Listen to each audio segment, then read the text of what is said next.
বন্ধুদের কাছে চলে এসেছি আজকে একটা নতুন ভিডিও নিয়ে। আজকে আমি কি রান্না করেছি তোমাদের দেখিয়ে দেবো। আজকে আমি রান্না করেছি, এই দেখো বন্ধুরা, পটল ভাজা করেছি আমি। এই দেখো পটল ভাজা করেছি। আর এই রুটি দিয়ে খাবার জন্য আমি এইরকম ছোলার ডাল করেছি। ছোলার ডালের এইরকম দানা থাকতে হবে বন্ধুরা, তবেই খেতে ভালো লাগবে। আর কালকে চিকেন করেছিলাম, সেই চিকেন আছে।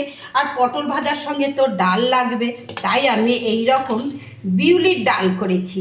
আর একটা রান্না করেছি বন্ধুরা, এই দেখো, উফ, ডিম ভাপা। এটা রুই মাছের ডিম ভাপা। এই দেখো বন্ধুরা, এই রকম ভাপা হলে না, ওরে বাবা, এই দেখো বন্ধুরা, কেটে কেটে এরকম পিস পিস করে বার করবো। এইটা